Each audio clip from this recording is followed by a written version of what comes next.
Hello everyone, and welcome back to the channel.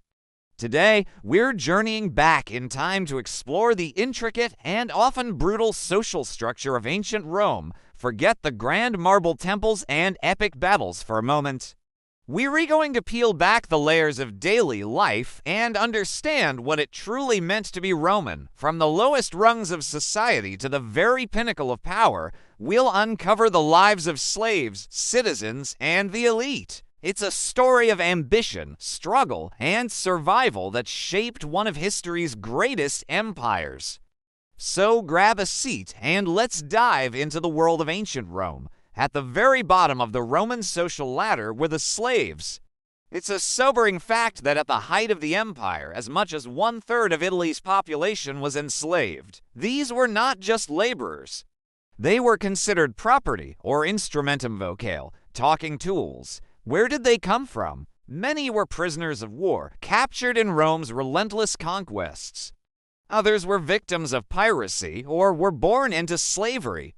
Their lives were entirely at the mercy of their masters.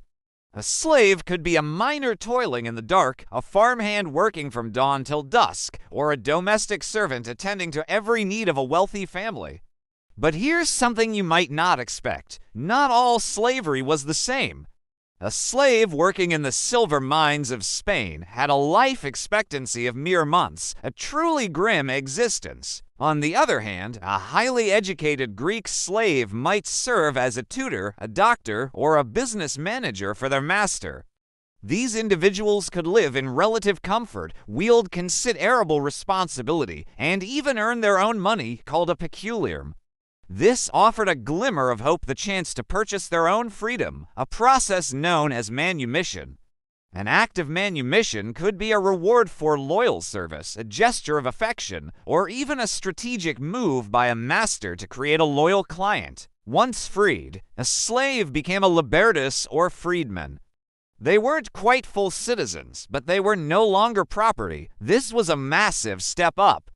Freedmen couldn't hold high political office, but their children would be born as full Roman citizens, free of any stigma. This promise of upward mobility for their offspring was a powerful motivator. Many freedmen were incredibly ambitious and skilled. They often became successful merchants, craftsmen, and entrepreneurs. Think of the famous story of Trimalchio from the novel Satyricon, a fictional but representative character of a freedman who becomes obscenely wealthy and throws lavish parties to show off his success. They were the ultimate Roman success story, rising from nothing to something. Now, let's climb one step higher to the bedrock of Roman society, the Roman citizen.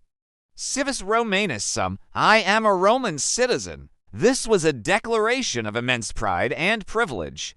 Citizenship wasn't just a title, it was a package of rights.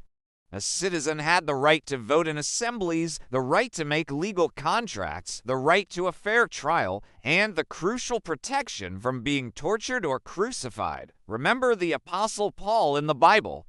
When he was arrested, he declared his Roman citizenship, and it immediately changed how the authorities had to treat him. That's how powerful it was. Initially, citizenship was limited to the men of Rome itself.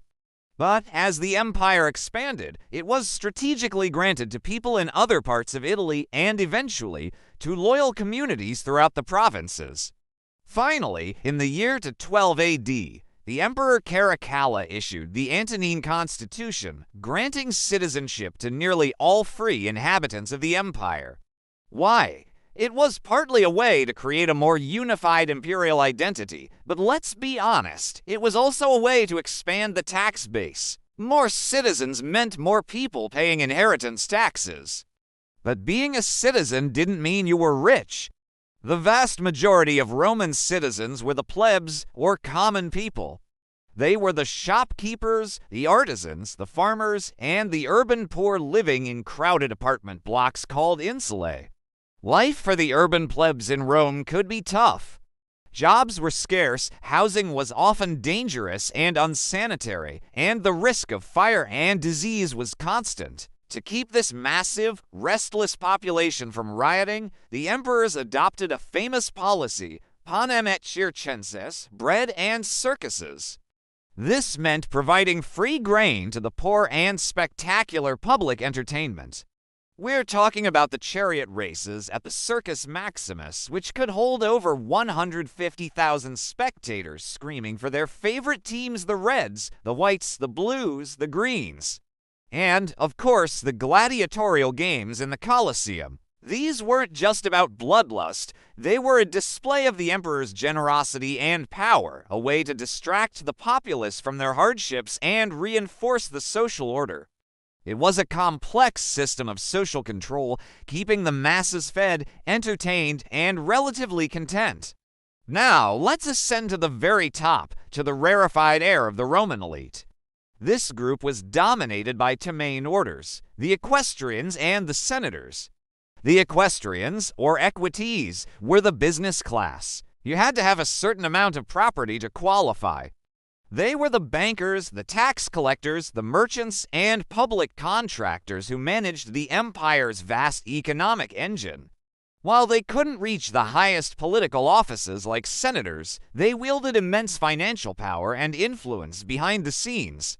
A successful equestrian could hope that his son might one day make the leap into the senatorial class.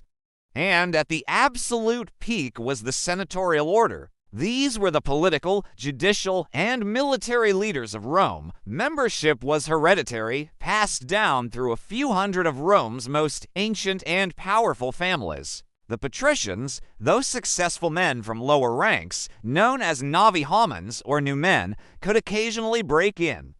To be a senator, you needed a staggering amount of wealth, primarily in land.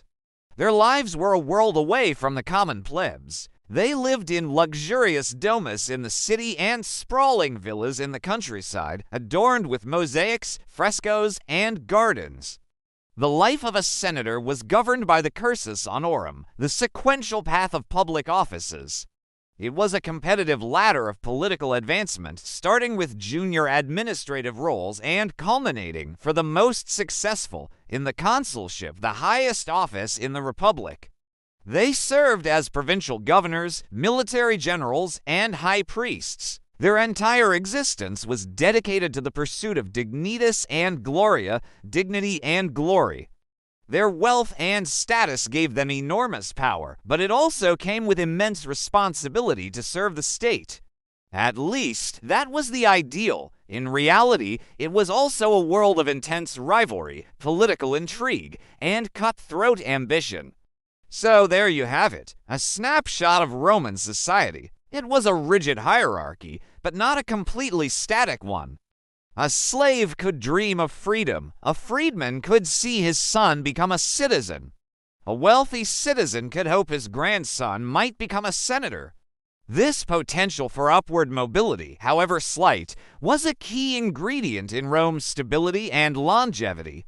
It gave people at every level a stake in the system and a reason to strive. From the talking tool in the mine to the emperor in his palace, everyone had a place in the vast, complex, and enduring social machine that was Rome. Thank you so much for joining me on this journey into the past.